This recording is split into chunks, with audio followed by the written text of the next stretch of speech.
할렐루야. 153 저녁기도에 오신 여러분들을 주님의 이름으로 환영하고 축복합니다. 오늘도 귀하고 복된 이 시간, 하나님의 은혜 가운데 하나님이 신실하게 일하시고 역사하시는 귀한 저녁 시간이 되기를 간절히 소망하겠습니다.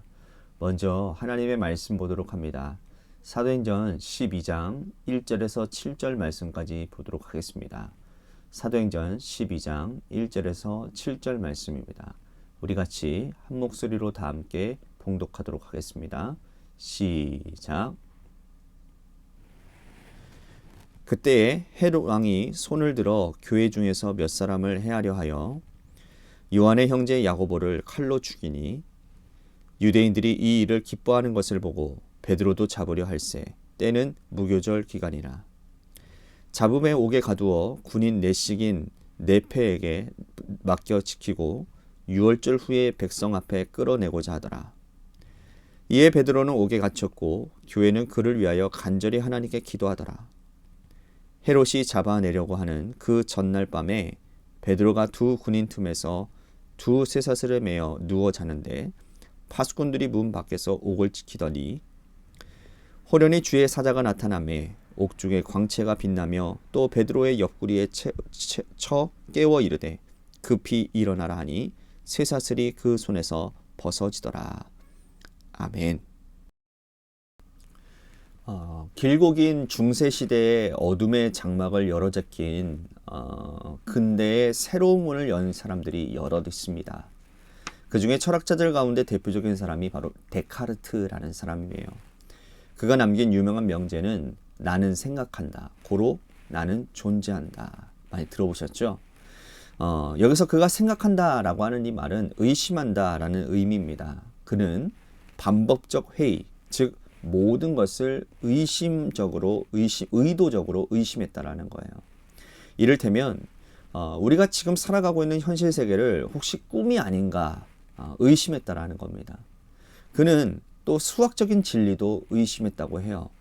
1 더하기 1은 1이라고 배웠는데 누가 그것을 진리로 보증해 줄 수 있냐라는 거예요. 혹시 4는 아닌가? 이러한 식으로 그는 끊임없이 의심을 했다라는 겁니다. 자, 이런 사람을 보면 미친 사람 아닌가 생각할 수 있는데 그는 이 반법적 회의를 통해서 한 가지의 결론에 도달하게 되었다라는 거예요.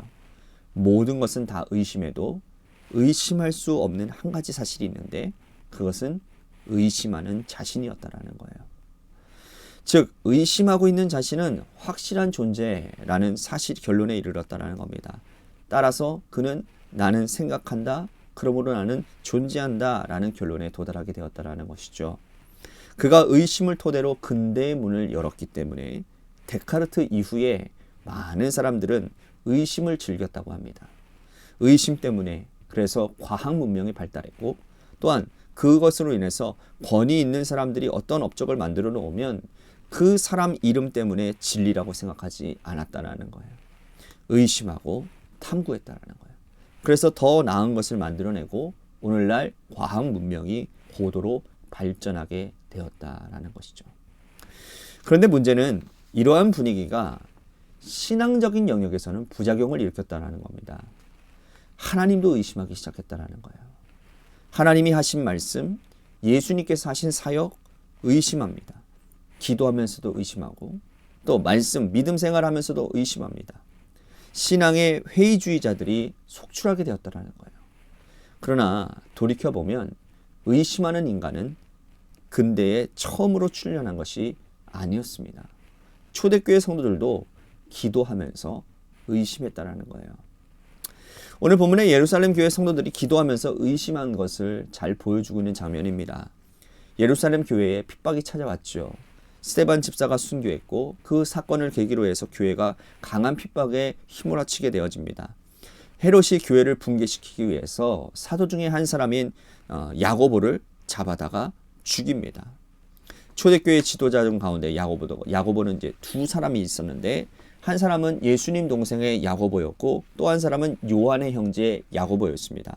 사도 중에 첫 번째 순교자는 바로 요한의 형제 야고보예요. 헤롯이 칼을 들어서 이 요한의 형제 야고보를 죽입니다. 그런데 헤롯의 입장에서 뜻밖의 소득을 얻게 되어지는데 유대인들이 이것으로 인해서 기뻐한다라는 거예요. 헤롯은 여러분 그거 아시죠?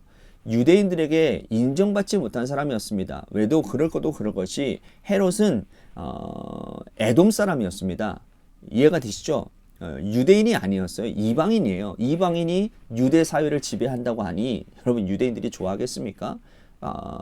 뭐만 하면 반대하고 알아주지 않고 그랬는데 이 사도 중에 한 사람인 야고보를 죽인 일에 유대인들이 너무나도 기뻐하는 거예요. 그러니까 그 모습을 보고는 용기를 얻은 겁니다. 그래서 더 강하게 교회를 핍박하기로 결정을 내리는 것이죠. 그래서 무교절 기간에 무교절 기간에 베드로를 잡아서, 왜냐하면 그때 당시에 예루살렘 교회의 총수장이 베드로 아니었습니까? 그러니까 베드로를 잡으면 유대인들이 더 기뻐할 것이라고 생각하고서는 이 베드로를 잡기로 결정을 한 거죠. 그래서 베드로를 체포했어요. 자, 유월절에 예수님이 돌아가신 것처럼 이 베드로를 사람들 앞에 유월절에서 끌어내려 죽이려고 했다라는 것이죠. 유대인들이 환호합니다. 그때 당시에 예루살렘 교회의 지도자 베드로를 죽이면 교회는 힘을 잃을 것이라고 생각했던 것이죠. 교회 입장에서는 비상입니다. 모든 성도들이 이 문제를 두고서는 기도하기 시작하는 거예요. 아주 열심히 합심해서 기도했습니다. 열심히 기도한 결과 하나님께서 이 성도들의 기도를 들으시고는 옥에 갇힌 베드로에게 천사를 보내시죠. 그리고 옥에 있는 베드로를 천사를 통해서 인도해 내시는 장면이 나오게 됩니다. 자, 헤롯은요, 베드로를 요주의 인물로 여겼습니다. 군인들이 베드로를 함께 자도록 명령을 했어요. 사람의 힘으로는 이 베드로를 옥에서 건져낼 수 있는 방법이 하나도 없습니다. 그런데 하나님은 천사를 보내시는 거예요. 천사가 그를 깨웁니다. 천사가 베드로를 이끌고 첫 번째 문, 두 번째 문을 지나서 시내까지 나오게 됩니다. 그때까지 베드로는 이것을 환상을 보는 것인가 꿈을 보는 것인가 생각했던 거예요. 근데 밖에 나와서야 정신을 차리게 되는 것이죠. 하나님께서 천사를 통해서 자신을 여기까지 인도하셨음을 그때서야 알게 됩니다. 베드로는 성도들이 기도하는 은신처로 알고 있는 곳으로 찾아갑니다. 그래서 급하게 문을 두드려요. 그때는 한밤중이었습니다. 여전히 성도들은 기도하고 있었어요. 로데라고 하는 이름의 여자아이가 나옵니다. 베드로의 목소리를 듣고 문을 열지 못하고 다시 집 안으로 들어갑니다. 기도하는 성도들에게 외치는 거예요. 베드로가 왔다고. 그런데 사람들의 반응이 이상합니다. 우리 읽지는 않았지만 15절과 16절 말씀 보십시오. 그들이 말하되 내가 미쳤다 하나 여자아이는 힘써 말하되 참말이라 하니 그들이 말하되 그러면 그의 천사라 하더라. 베드로가 문두드기를 그치지 아니하니 그들이 문을 열어 베드로를 보고 놀라는지라. 사람들은 이 로데라고 하는 여자아이를 미쳤다고 말을 합니다. 로데는 정말 베드로가 맞다고 말하니까 그러면 그의 천사라고 말을 합니다. 베드로가 죽었다라는 말이에요. 베드로가 계속 문을 두드렸죠. 사람들이 나가서 문을 열어보니 진짜 베드로인 거예요.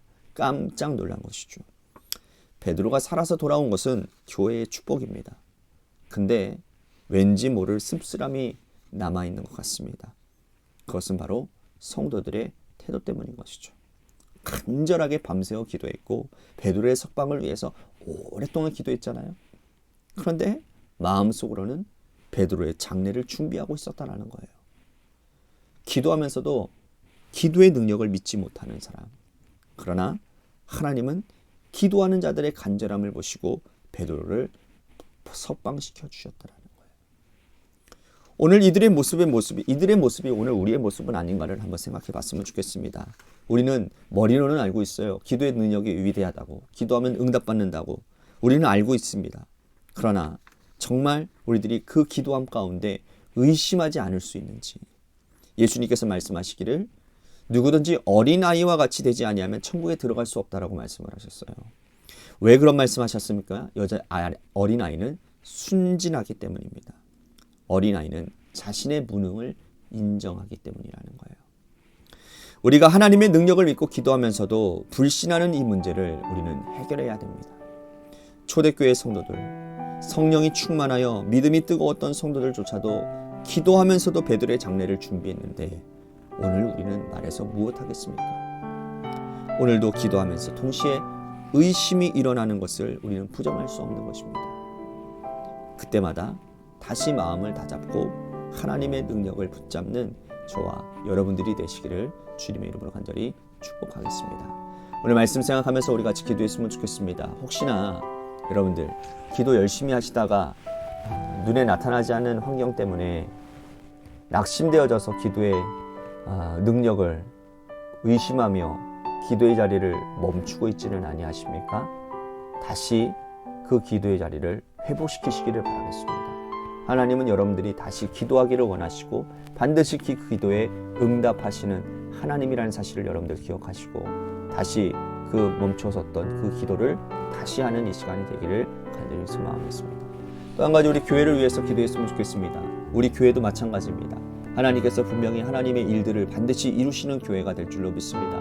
건강한 교회가 될 줄로 믿고 또한 재개발 가운데 하나님께서 아름답게 선하게 역사하실 것에 대한 확신을 가지고 우리들이 의심하지 말고 기도하는 시간 갖기를 소원하겠습니다.